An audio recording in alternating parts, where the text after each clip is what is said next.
And ಇವಾಗ ಸದ್ಯಕ್ಕೆ ಅವರ ಒಂದು ಬಳಗದಲ್ಲಿ ಕಾಣಿಸ್ಕೊಂಡಿರುವಾಗಲೇ ಅವ್ರನ್ನ ಪ್ರೀತಿಸೋರು ಜಾಸ್ತಿ ದಿನ ಯಾಕೆ ಸ್ಟೇಟ್ಮೆಂಟ್ಗಳು ಕೊಡ್ತಾ ಇಲ್ಲ, ಮಾತಾಡ್ತಿಲ್ಲ ಅನ್ನೋ ಒಂದು ಆರೋಪ ಕೇಳ್ಕೊಳ್ತಾ ಇದೆ. ಸೊ ನೀವೇನ್ ಹೇಳ್ತೀರಾ ಅದಕ್ಕೆ? ಇಲ್ಲಿ ಮೈಕ್ಗಳು ಇಟ್ಕೊಂಡು ನಿಮಗೆ ಪ್ರಶ್ನೆ ಕೇಳಕ್ಕೆ ಈಸಿ ಆಗಿರುತ್ತೆ. ಇವಾಗ ಒಳ್ಳೆ ತನಿಖೆ ನಡೀತಾರೆ, ನೀವು ಹೋಗಿ ತನಿಖೆಯಲ್ಲಿ 24 ಗಂಟೆ ಕ್ಯಾಮ್ರಾ ಇಟ್ಕೊಂಡು ಅವ್ರಿಗೆ ಡಿಸ್ಟರ್ಬ್ ಮಾಡಕ್ ಹೋದ್ರೆ ಅವ್ರ ಪ್ರಾಬ್ಲಮ್ ಅನ್ಸುತ್ತೆ ಇಲ್ವಾ? ಅಲ್ಲ, ಒಳ್ಳೆ ಏನು ನಡೀತಾ ಇರುತ್ತೆ. ಇಲ್ಲಿ ನೀವುಗಳು ಸೋಷಿಯಲ್ ಮೀಡಿಯಾನಲ್ಲಿ ಮತ್ತೊಂದ್ರಲ್ಲಿ ನಾವು ನೋಡ್ತಾನೆ ಇದ್ದೀವಿ. ಎಲ್ರಿಗೂ ಒಂದು ಅಂಬಲ್ ರಿಕ್ವೆಸ್ಟ್ ಮಾಡ್ಕೊತೀನಿ, ಇದಾದ್ಮೇಲೆ ನಾನು ಎಲ್ಲೂ ಕಾಣಿಸ್ಕೊಂಡಿಲ್ಲ, ಮಾತಾಡೋ ಸನ್ನಿವೇಶ ಇದೆ, ಹಂಗನ್ಬಿಟ್ಟು ನಾವು ಓಡೋಗ್ಬಿಡೋಕ್ಕಾಗಲ್ಲ. ಇದರಿಂದ ಇಂಡಸ್ಟ್ರಿ ಅವರೇ ಬಾಸು ಎಷ್ಟೋ ಸಾವಿರ ಜನಕ್ಕೆ ಹೀರೋಗಳಿಗೆ, ಹೊಸ ಕಲಾವಿದರುಗಳಿಗೆ ನಿಂತ್ಕೊಂಡು ಸಪೋರ್ಟ್ ಮಾಡಿದ್ದಾರೆ. ಇವತ್ತು ನಾವು ಅವ್ರ ಪರ ನಿಂತ್ಕೊಂಡು ಮಾತಾಡಿಲ್ಲ ಅಂತ ಹೇಳಿದ್ರೆ ಅದು ತಪ್ಪಾಗ್ಬಿಡುತ್ತೆ.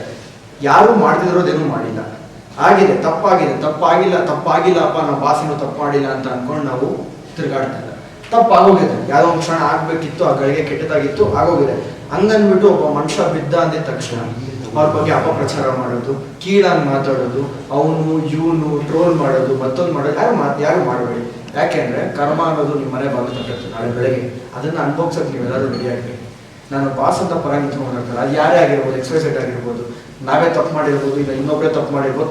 ತಪ್ಪೆ, ಕಾನೂನು ವಿರುದ್ಧ, ಕಾನೂನು ಪರ ಯಾರು ತಗೋರಲ್ಲ ಆಯ್ತಾ. ತಲೆ ತಗ್ಸ್ಲೇಬೇಕು, ತಪ್ಪಾಗಿದೆ ಅಂತ ಹೇಳಿದ್ರೆ ತಲೆ ತಗ್ಸೋಣ. ಅದು ಬಿಟ್ಟು XYZ ಅನ್ನೋದು ಆಚೆ ಇರ್ತಾರಲ್ಲ, ಇವಾಗ ಏನದು ಈ ಒಂದು ಸನ್ನಿವೇಶಗಳು ಏನೇನಾಯ್ತು ಅದನ್ನೆಲ್ಲ ಎತ್ತಿ ಪಕ್ಕಕ್ಕೆ ಇಟ್ಟುಬಿಟ್ಟು ಮಾತಾಡಬೇಕು ಅಂತ ಹೇಳಿದ್ರೆ ಅವ್ರಿಗೆ ಕೋಟ್ಯಾಂತರ ಜನ ಫ್ಯಾನ್ಸ್ಗಳಿದ್ದಾರೆ. ಅವರು ಪ್ರೀತಿ ಪ್ರೀತಿಸುವಂತ ಮನಸ್ಸುಗಳು ಸಾವಿರ ಕೋಟಿಗಳಿದೆ, ಅದಕ್ಕೆ ಲೆಕ್ಕನೇ ಹಾಕೋಕ್ಕಾಗಲ್ಲ. ಟ್ಯಾಟೂ ಹಾಕ್ಸ್ಕೊಂಡಿದ್ದಾರೆ, ಎದೆ ಮೇಲೆ ಅಚ್ಚೆಗಳು ಹಾಕ್ಸ್ಕೊಂಡಿದ್ದಾರೆ, ಗಾಡಿ ಮೇಲೆ ಸ್ಟಿಕ್ಕರಿಂಗ್ ಮಾಡಿಸ್ಕೊಂಡಿರ್ತಾರೆ, ಮತ್ತೊಂದು ಮಾಡಿಸ್ಕೊಂಡಿರ್ತಾರೆ. ಅವ್ರಿಗೆಲ್ಲ ಕಷ್ಟಕ್ಕೆ ಸಹಾಯ ಮಾಡಿರ್ತಾರೆ, ಸಾವಿರಾರು ಪ್ರಾಣಿಗಳನ್ನ ಸಾಕಿದ್ದಾರೆ. ಇವತ್ತಿಗೂ ಅವರೆಲ್ಲ ಕಾಪಾಡ್ತಿದೆ ಅಂತ ಹೇಳಿದ್ರೆ ಅದು ಒಂದೇ ರೀಸನ್ನು. ದಯವಿಟ್ಟು ಯಾರು ಅಪಪ್ರಚಾರ ಮಾಡಬೇಡಿ. SS TV ಸಿನಿಮಾ ಜಗತ್ತಿನ ಕ್ಷಣ ಕ್ಷಣದ ಸುದ್ದಿಯೊಂದಿಗೆ.